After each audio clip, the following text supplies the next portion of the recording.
बिस्मिल्लाहिर्रहमानिर्रहीम। आज का हमारा lecture constant and its types, constant क्या होता है और उसके टाइप्स को हमने डिस्कस करना है। पिछला लेक्चर जो हमारा था वो वेरिएबल्स और उसकी टाइप्स की थी हमने। आज हमने कांस्टेंट और उसकी टाइप्स को करना है।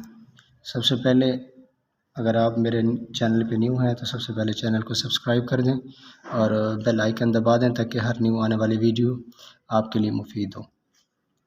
बगैर टाइम ज़ाय किए हम लेक्चर को स्टार्ट करते हैं। सबसे पहले देखते हैं कि कांस्टेंट हमारे पास क्या है। पिछले लेक्चर के अंदर मैंने आपको बताया था, थोड़ा सा ओवरव्यू उसका मैंने दिया था। आज उसको डिटेल से पढ़ लेते हैं कांस्टेंट क्या होता है। देखें, कांस्टेंट वो वैल्यूज़ होती हैं जिसको आप प्रोग्राम के दरमियान, क्योंकि आपको मैं सिंपल सी एग्जांपल दूं, डेफिनेशन लिखी हुई है, quantity that can not be change the value during the execution of program. यानी वो क्वांटिटी, वो वैल्यूज़ जिसको आप प्रोग्राम के दरमियान आप उसको चेंज नहीं कर सकते। मैं मिसाल देता हूँ, एग्जांपल देता हूँ। जैसे ए मैंने दे दी है, ठीक है, ए की वैल्यू मैंने 60 दे दी है। आप इसको क्या कर सकते हैं, प्रोग्राम चल रहा और उसके बाद जाकर आप इसको चेंज कर दें, ए की वैल्यू 60 कर दें, 70 कर दें, तो ये कभी भी चेंज नहीं होगी, क्योंकि ये वैल्यू जो है आपकी कांस्टेंट हो चुकी है, ये फिक्स हो चुकी है। अब आप इसको चेंज नहीं कर सकते प्रोग्राम के दौरान, ठीक है। तो सिंपल आप क्या समझेंगे कि कांस्टेंट क्या होता है, वो वैल्यूज़ होती हैं जिसको आप प्रोग्राम के एग्जीक्यूशन के दौरान, प्रोग्राम के अमल के दौरान, अगर आप उसको वैल्यू को जो पहले आपने डिक्लेयर की थी, अगर आप उसको चेंज करना चाह रहे हैं तो वो कभी भी इसकी वैल्यू चेंज नहीं होगी। अब इसका सिंटैक्स हमारे पास होता है हैश डिफाइन, और इधर हमारे पास क्या होती है, आपके पास आइडेंटिफायर, और इधर आपके पास क्या होती है, वैल्यू होती है, ठीक है।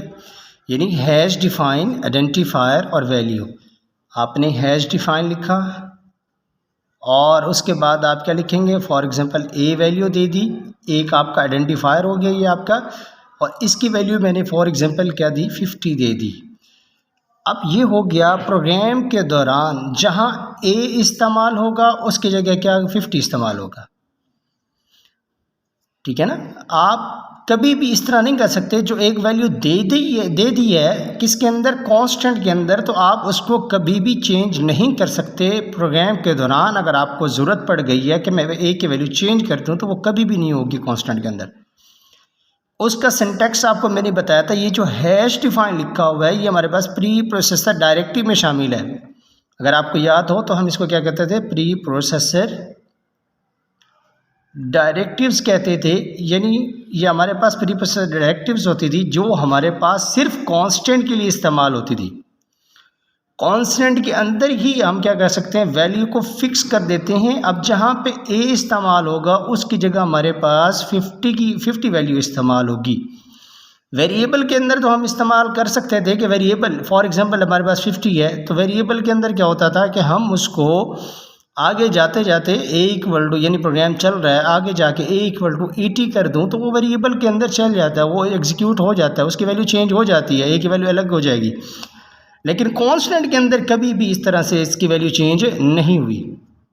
तो कांस्टेंट क्या हुआ कि constant a quantity that can not be change the value during the execution program, program के दौरान। हाँ, अगर पहले डिक्लेयर करते वक्त अगर आप चेंज कर रहे हैं तो कोई मसला नहीं, आप एग्जीक्यूशन के दौरान अगर आप चेंज करेंगे तो आपका ये रॉन्ग होगा, वो एग्जीक्यूट ही नहीं होगा। ये सिंपल डेफिनेशन थी कांस्टेंट की। और कांस्टेंट की टाइप्स हमारे पास क्या है, टाइप्स ऑफ कांस्टेंट हमारे पास हैं, टाइप्स ऑफ कांस्टेंट हैं, एक होती है न्यूमेरिक कांस्टेंट,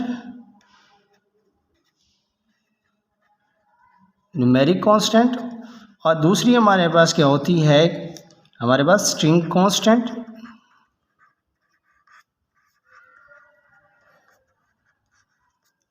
ठीक है। और तीसरी हमारे पास जो होती है वो आपके पास फ्लोट वाली, या आप इसको करैक्टर कांस्टेंट कह लें, ठीक है।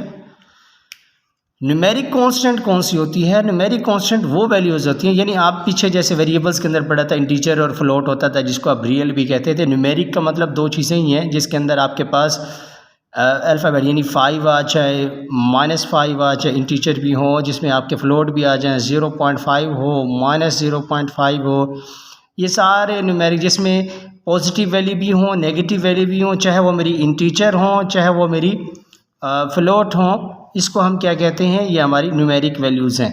न्यूमेरिक कांस्टेंट के अंदर ही आपका, यानी अगर आप इसको अलग अलग लिखना चाहें तो इंटीजर भी लिख दें, इंटीजर कांस्टेंट लिख दें और फ्लोट कांस्टेंट लिख दें।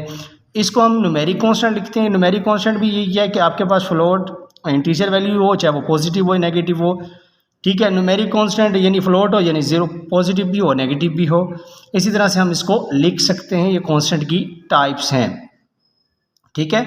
और इसकी आगे दूसरी टाइप है स्ट्रिंग कांस्टेंट। स्ट्रिंग कांस्टेंट की मैं एग्जांपल इस तरह से दूं, जैसे आप हाउस नंबर लिखते हैं, हाउस नंबर जिसके अंदर यानी आप इस तरह से कह लें combinations of all character symbols and digit तमाम हो सकते हैं। जैसे हाउस आगे मैंने हैश डाल दिया, या स्पेशल सिंबल हो गया, आगे मैंने हाउस नंबर लिख दिया और आगे 1 2 3 लिख दिया, यानी इस तरह से। या मैं अपना नाम लिख देता हूँ, हसन लिख देता हूँ, ये मेरा एक कैरेक्टर होगा। यानी आप जब डिक्लेयर करेंगे तो कंप्लीट नाम से कर सकते हैं। ये एक मेरा स्ट्रिंग कांस्टेंट है।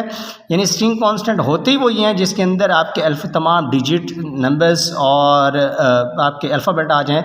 या आप कभी प्रोग्राम के अंदर आप अगर डिक्लेयर करना चाहें तो पूरे पूरे नाम को डिक्लेयर कर सकते हैं। किसके ज़रिए? एक स्ट्रिंग कांस्टेंट के ज़रिए। तो स्ट्रिंग के ज़रिए हम अपने नाम को भी डिक्लेयर कर सकते हैं, जैसे हसन हो गया, असद हो गई, आप स्ट्रिंग कांस्टेंट है। और लास्ट वाला है आपके पास कैरेक्टर कांस्टेंट।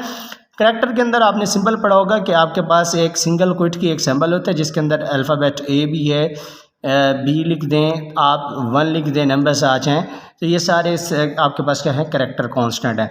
तो ये आपके पास सिंपल सा एक कांस्टेंट था और उसकी टाइप्स थी। इसके अंदर आपको मैंने उसकी टाइप्स भी बता दी और उसका कांस्टेंट की डेफिनेशन भी बता दी, ठीक है। मज़ीद अगर कुछ इसमें से कोई मिस्टेक्स हो, अगर कोई मसला समझ ना आ रहा हो तो मुझे कमेंट में ज़रूर पूछिएगा। अल्लाह हाफिज़, मिलते हैं नेक्स्ट वीडियो के अंदर।